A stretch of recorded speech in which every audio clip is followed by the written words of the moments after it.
Bom dia, tudo bem? Vamos fazer a nossa agenda de reforma íntima do dia 11 de abril de 2024. Reflexão e vivência em torno do Evangelho.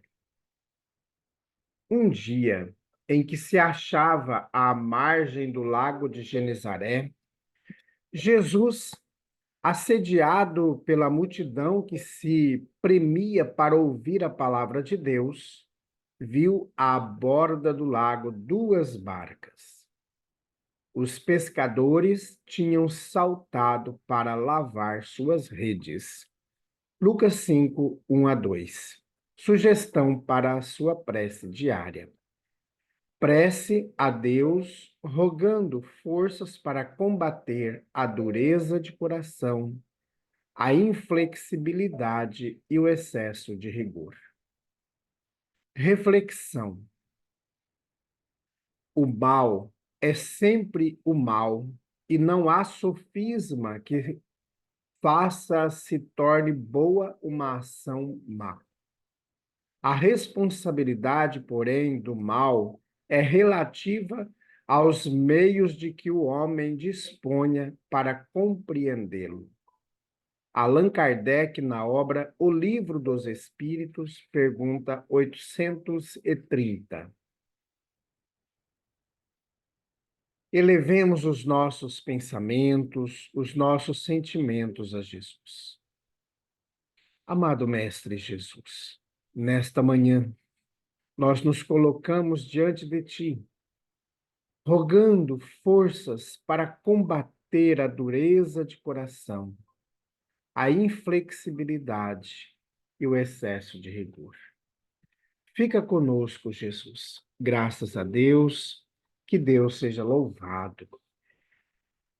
Meus amigos, hoje, quinta-feira, é dia de reunião administrativa em nossa casa espírita, a partir das 7h30 da noite. Então, você é o nosso convidado para esta tarefa. Meus amigos, esta reunião, ela é de suma importância. Por quê? Porque nela podemos alinhar condutas, podemos alinhar programas que nós estamos ativando ou reativando em nossa casa espírita. Programas que estão sendo implantados. Toda essa discussão é muito importante porque todos nós fazemos parte dessa estrutura, né? Então, a importância, por exemplo, precisamos de cortar a grama, né? Como que nós vamos angariar esse recurso? Porque a casa espírita não tem dinheiro, né? Então, geralmente é feita uma cotização entre nós, e aí cada um que pode, é claro, evidente, dentro do que tem e consegue auxiliar, para que a gente possa contribuir na limpeza da casa espírita, seja no pátio, na poda de árvores, na roça das gramas, também na limpeza do ambiente interno da casa. Então, é muito importante a gente estar envolvido nessas decisões. É claro que, geralmente, a casa espírita, ela tem um programa já mais ou menos definido.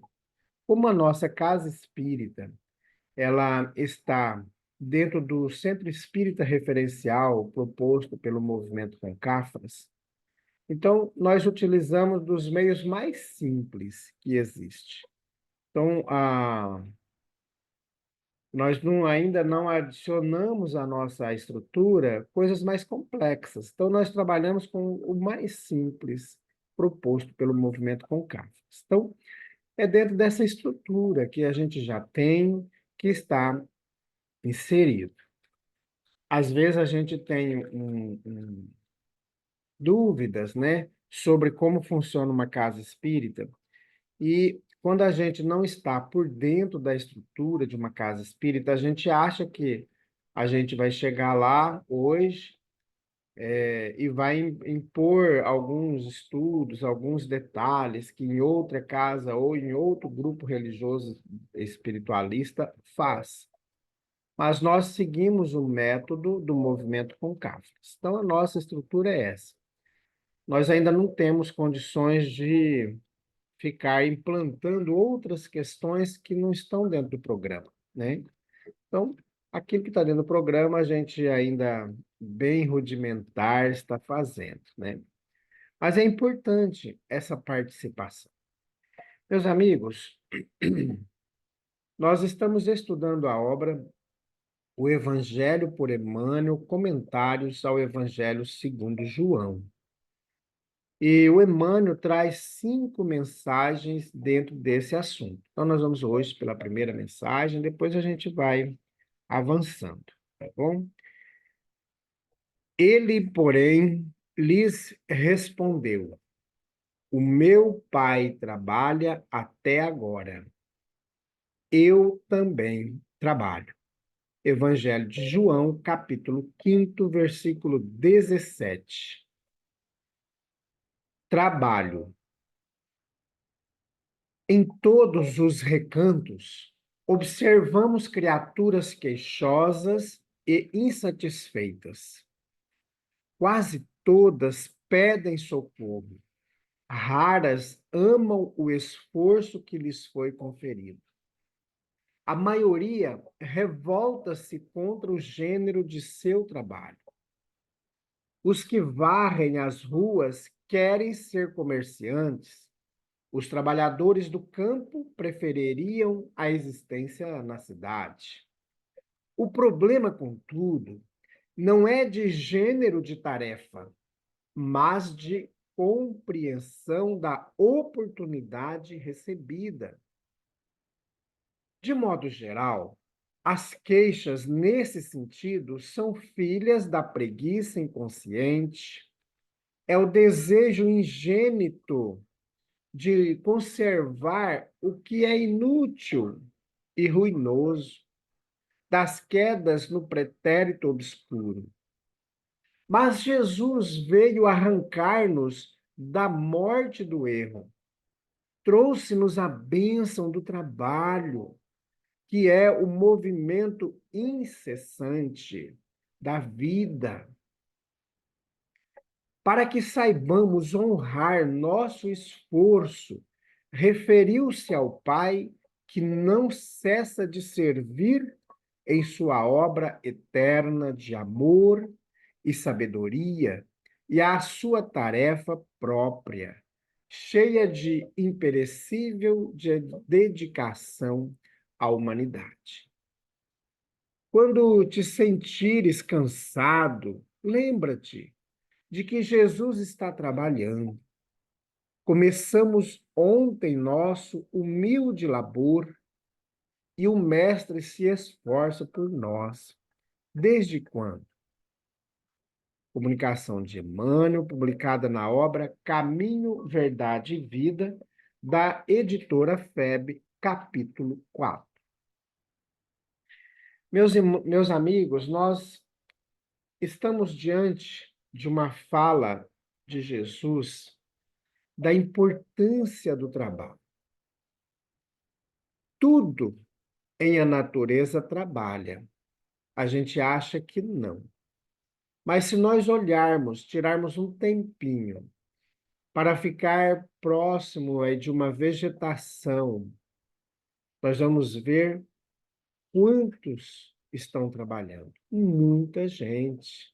E não é só gente aqui da Terra, né? Mas também os pássaros trabalham, os animais, de um modo geral, trabalham, as plantas trabalham, tudo trabalha. Porque eu, que vivo do suor dos outros, vivo do trabalho da planta, vivo do trabalho dos animais, quero ficar sentado curtindo. Todos nós trabalhamos. E o trabalho, ele é uma situação que vai modificar o ser humano. O trabalho, ele vai produzir na gente o desejo da transformação. Porque nós não ficamos parados. O Emmanuel até traz algumas comparações que às vezes a gente está na roça, trabalhando lá na lavoura, na agricultura, a gente gostaria, inveja o povo da cidade, né? Só que a gente esquece que quando a gente vem para a cidade para morar, né, a gente vê muito isso, às vezes a pessoa vende o seu sítiozinho, vem para a zona urbana, e aí aqui ele tem que pagar água, aqui ele tem que pagar a energia. É claro que lá no sítio também pagava energia, mas não pagava água. Ele plantava uma mandioca, plantava uma abóbora, plantava o arroz, o feijão, o milho, e tinha, plantava a sua hortinha e tinha coisas para comer. Hoje, você quer uma melancia, você vai comprar. Você quer uma abóbora, você vai comprar. Você quer mandioca, você vai comprar. Você quer uma fruta, você vai comprar. Então a gente vê que é uma ilusão a gente achar que vai sair lá da roça e vir para a cidade é maravilha. Tudo precisa do trabalho. E o trabalho é o que vai fazer com que a gente progrida. Sem trabalho não há progresso. Não há progresso. Então a gente vai vendo que no decorrer do tempo, a humanidade foi avançando. Vocês imaginam, quando a gente estuda a história e a gente vê que até pouco tempo, no ano de 1600, 1700, é pouco tempo diante da humanidade, o trabalho era muito rudimentar, era por feudos, blocos ali agrícolas, era pela barganha, né? Então você tinha o arroz, você barganhava com feijão com outro, não tinha, a maioria da população não tinha acesso à moeda. Então a gente vê que de 1600 para cá, 1700, vamos falar assim, com a revolução industrial que foi acontecendo, com a ciência, né? Tudo foi melhorando. E hoje, por exemplo, quando a gente fala em celular, quando a gente teve acesso ao primeiro celular, por exemplo, lá na década de 90, era um enorme de um celular. E hoje um celular com microchip. Hoje nós andamos com um computador do tamanhozinho de um celular. Aqui, ó, tem um monte, cabe muita coisa.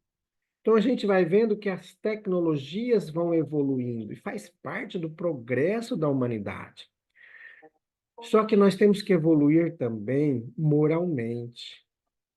Nós temos que evoluir no lado do bem, do bom. E não esse bem que as pessoas falam, que muita gente cria por aí, que é o bem do ódio, de separação, porque você é um andarilho, você tem que ser diferente de mim, por você ser homossexual, você não pode conviver comigo. Se você pensa diferente porque não pensa dentro do meu padrão, você não pode estar comigo no mesmo ambiente. Então, hoje nós estamos desconstruindo o evangelho. Só que é muito interessante que, até ontem a gente comentava isso na casa espírita, que nós estamos diante de uma situação hoje que as trevas, elas não têm mais para onde ir. Elas estão tipo no encurraladas, né? Então ali, elas estão sendo pressionadas. As pessoas que estão envoltas nas trevas, elas estão pressionadas, ou elas se tornam pessoas boas, ou elas se responsabilizarão pelos danos que elas fazem, dizendo que estão fazendo o bem, né? Então, esse discurso do mal, ele está acabando. É claro que vai demorar ainda aí 100 anos ou mais de 100 anos para isso mudar. Só que o que acontece? Aqueles que não têm mais vontade de melhorar não vão mais nascer na Terra. A gente comentava ontem, quando a gente destrói uma casinha de marimbondo, né? A gente vai lá e destrói. Ele vai tentar voltar para aquele local, mas não vai conseguir, porque a casinha dele foi destruída. O que que é isso? lendo as obras, tanto do Divaldo Franco, No Rumo do Mundo de Regeneração, lendo a obra Jornada dos Anjos, e também outras obras, como a de Luiz Sérgio e alguns outros que a gente vai vendo os bastidores do mundo espiritual, a gente vê que as trevas, os umbrais estão sendo esvaziados. No rumo do mundo de regeneração, nós vimos que há regiões dos umbrais que estão sendo retiradas na sua estrutura toda plasmada ali. Os engenheiros siderais estão retirando a colônia inteira. Não está tirando só os espíritos, estão retirando a colônia toda. Tudo aquilo que está plasmado, que está impregnado ali, está sendo retirado, porque a Terra precisa passar pelo processo de regeneração. Quem vai habitar a Terra? Somente os mansos e pacíficos. Somente esses que vão ficar aqui. Os que não são mansos e pacíficos, que não querem melhorar, não vão ficar mais aqui. Aqueles que querem melhorar, que estão avançando na sua reforma íntima, então tem tudo para ficar. Mas aqueles que não querem, que são resistentes, que instigam o mal nas pessoas, que busca só a violência, o ódio, esses irmãos, infelizmente, não vão mais reencarnar na Terra. Desencarnando agora, infelizmente, o bracelete do cadeião vai pegar, né? Está lá no livro Jornada dos Anjos, a gente vê assim, cada um que desencarnava, dali a pouquinho passava os soldados do mundo espiritual, que estavam retirando os irmãos que não podiam mais reencarnar na Terra e colocando um bracelete nos braços dos espíritos, levando eles para um outro ambiente. Então, meus amigos, chegou um momento decisivo da nossa vida. É como se nós tivéssemos aqui um precipício. Nós queremos cair no precipício ou nós queremos segurar nas cordas? E quais são as cordas que estão jogadas para nós? O Evangelho de Jesus. O Evangelho de Jesus é a corda. Então vamos segurar nessa corda. Vamos trabalhar para o nosso melhoramento, para a nossa reforma íntima. É isso. Então, a todos os instantes, vamos buscar no Evangelho de Jesus. O que eu estou fazendo está de acordo com o Evangelho de Jesus? Se não está de acordo com o Evangelho de Jesus, então a gente tem que repensar. E é urgente. Não vamos esperar para a próxima encarnação, não, porque essa próxima encarnação provavelmente não será mais aqui. Então, vamos trabalhar no nosso íntimo, modificando a nós mesmos, auxiliando as pessoas que estão ao nosso lado. Muitas pessoas estão sofrendo. Então vamos auxiliá-las. Vamos dar as mãos. Não vou deixar ninguém para trás, não. Tá bom? Vamos fazer prece e vamos buscar sintonizar com Jesus. Bondoso Jesus, nós agradecemos o ensino desta manhã. E queremos nesse instante também, Jesus, colocar em tuas mãos todos aqueles irmãos que são resistentes ao bem, aqueles que fazem dos meios de comunicação, das mídias sociais, palco de guerras, de violências, que denigrem as imagens das pessoas, difamam as pessoas. Que esses irmãos possam também repensar suas condutas. Olhe, Jesus, por aqueles que fazem guerras, os governantes que estão dizimando nações, povos, pela ganância, pelo poder. Que o seu amor, Jesus, possa estar também com esses irmãos, para que consigam repensar sua caminhada. Amado Mestre Jesus, auxilie cada um de nós, para que possamos avançar. Nós queremos também, Jesus, colocar em tuas mãos todos aqueles irmãos que curtem nossos canais, tanto no YouTube, no Facebook, no Instagram, no TikTok, aqueles que seguem a Casa Espírita Amigos da Paz, que esses irmãos todos também possam receber os fundos do teu amor, Jesus. Fica conosco, graças a Deus, que Deus seja louvado. Meus amigos, tenhamos um bom dia, fiquemos em paz e que Deus nos abençoe a todos.